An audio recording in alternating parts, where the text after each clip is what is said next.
Hello, my name is Quentin from Midget Rambles and Reads, and today I'm rambling about music. Um, Want to talk about a couple songs just before I get into the albums that I'm going to recommend. And I don't really have a plan for which ones I'm going to recommend, but I want to talk about Virat by Tardigrada because that is a great black metal track.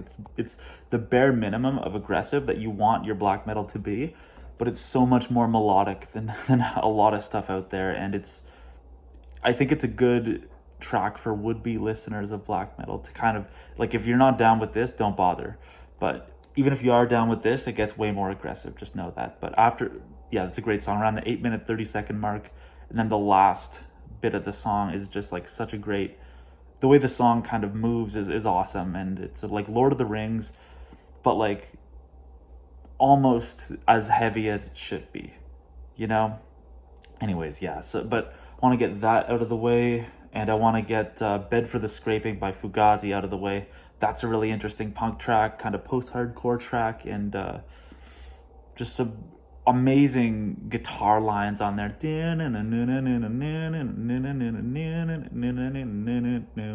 Yeah, that's just a really great track, and I think he was in Minor Threat, I think, and Minor Threat. That's an amazing, amazing group.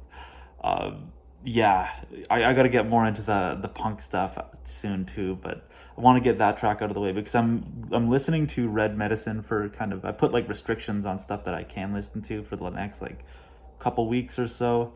So it's going to be a lot of stuff from either the late 70s, the 80s, and the early 90s. So I'm revisiting things like Locust Abortion Technician by the Butthole Surfers, and I'm really enjoying that album more. Um, the only problem I have with it is the song "The Omen." Like the babbling vocals on there are just too much. Like they're just so obnoxious, and I get like that's the one song that I think is just brutal. But there's a lot of interesting auditory.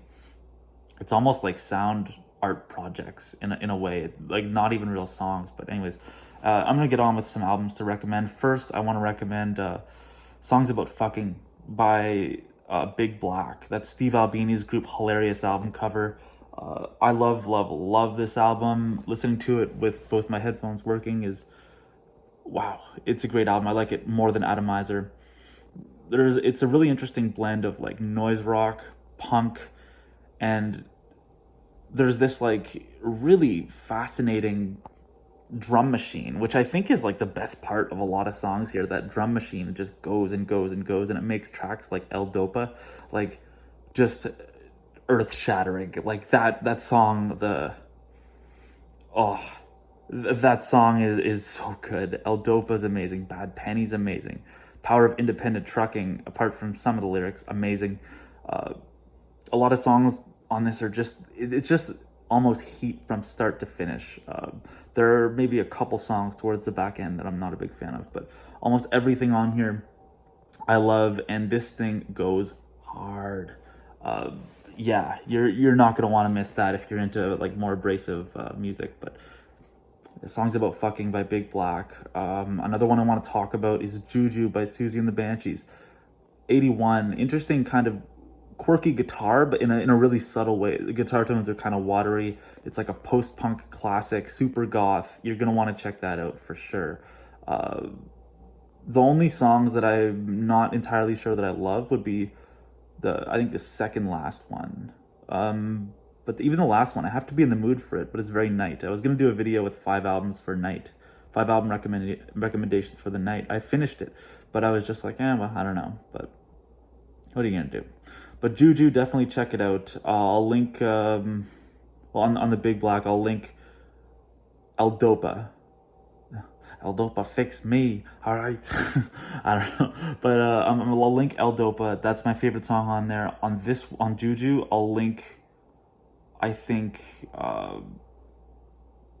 Spellbound's the most popular one. I'll link either Spellbound.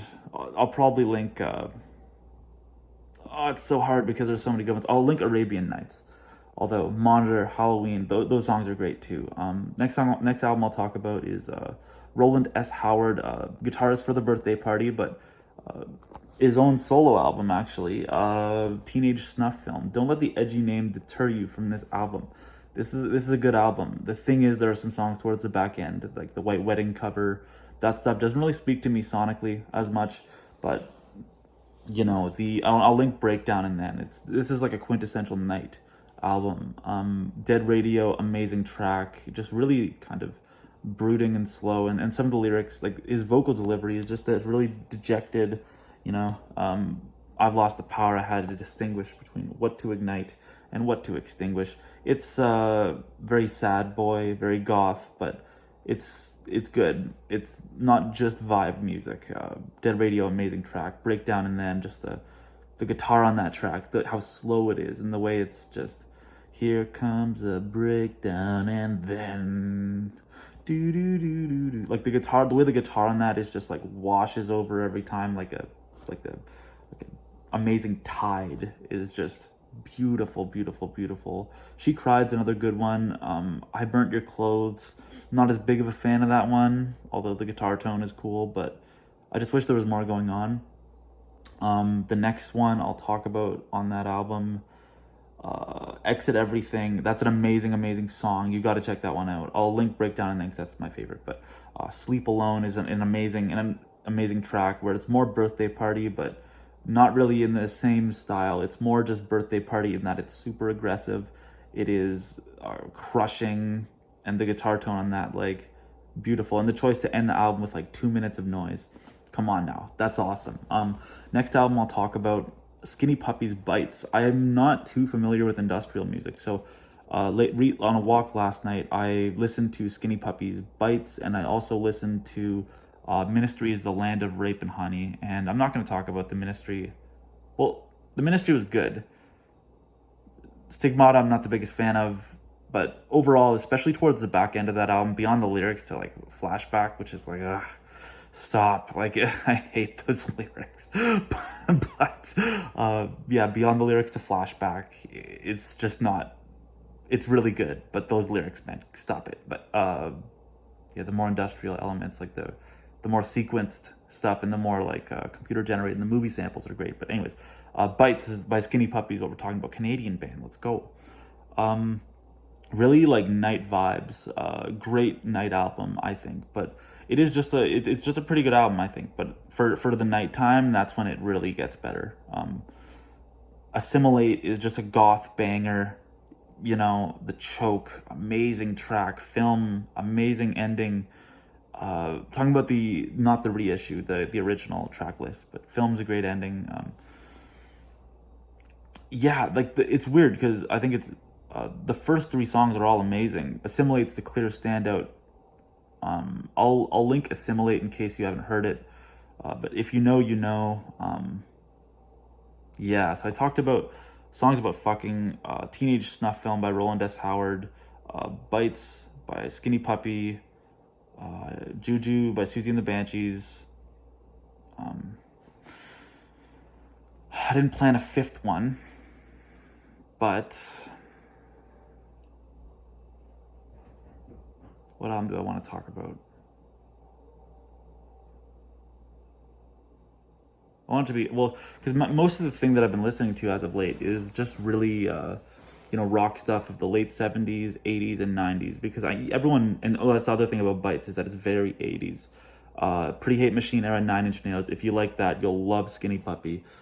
If you like me, I love Michael Jackson and Whitney Houston. Whitney's album, Whitney, is just brilliant. Love is a Contact Sport. Come on now, that's the best. I Want to Dance with Someone. Hell yes. Love Will Save the Day. That xylophone solo. Oh my god, that dude is playing the shit out of that xylophone.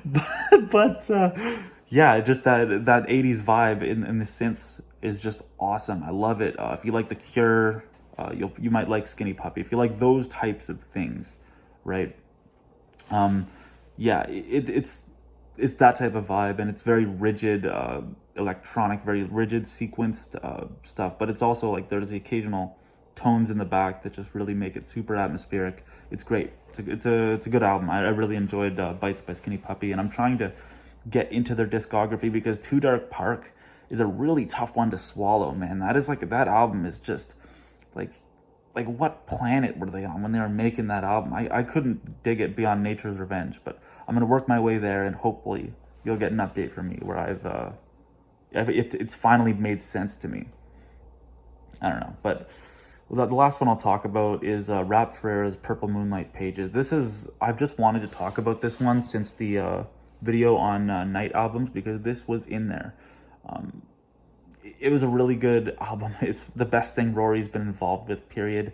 It's one of my favorite hip hop albums in the kind of underground scene, up there with JPEG Mafia's LP. Uh, yeah, it's so good. It's really good. It's first three tracks don't really speak to me that much, but then you get tracks like You Dig, where it's basically like philosophy major rambles fed through like old 80s 90s MC type of bars, like United Defenders of International Goodwill, You Dig. It's so much fun. It's what else do we got on that album? We got Cycles. That's just beautiful album, or a beautiful song. I got verses of that like memorized, but things go backwards. The wrong people get placards. You get a collection of spatulas, heavy brow lines, sacrificing downtime for the wrong guys' good graces. Should have held them aces and betted on self. Eventually, we're all just heads on a shelf. Something mopey customers doping up for a big day again. Like, just, and Susan Sontag wrote about that album where she talks about the point of his wordplay is to dazzle you, and it's not really supposed to make sense. And I'm not convinced. He wants to say a ton about every single topic he talks about. I think he wants to say a lot about certain topics, but other topics he's content to just like say something fun or endearing, like on Laundry. One of my favorite tracks, the one I'll link, is Dust Up by him. Oh my god, it's like an ambient song, but there's a great sense of progression because it's sort of free form rapping, just kind of really poetic spots, and it really does dazzle you. His lyrics really do dazzle you in a great way, and you should totally check out Rap Ferreira. There are some tracks off Bob's Son that I like, but particularly check out that and So the Flies Don't Come by him, because So the Flies Don't Come is the second best album he's ever been involved with, but I hope that there's more to it. I could go on about rap albums too. The new Denzel Curry album was pretty good. The new Tyler, the Creator album was good. Yeah, you can go a lot of places when you're talking about rap albums, but I really enjoyed Purple Moonlight Pages, and because I've been thinking about night vibes so much, I wanted to include that here. But I could just go on and on about that Ferrer album. But Susan Sontag, if she wrote the blurb for his Bandcamp. If she writes about something, you're probably not wasting your time with it. So check it out. But yeah, I guess I'll just leave it at that. I don't want to go on for too long, and these are some really interesting albums that I think you can have a blast with. And I want to do 5 albums for fishing at some point, and I guess this is 5 albums for night. I guess I'll do that, but whatever. Yeah, that's it. That's all. Peace and groovy, eh? And have thyself a good day. Peace, groovy.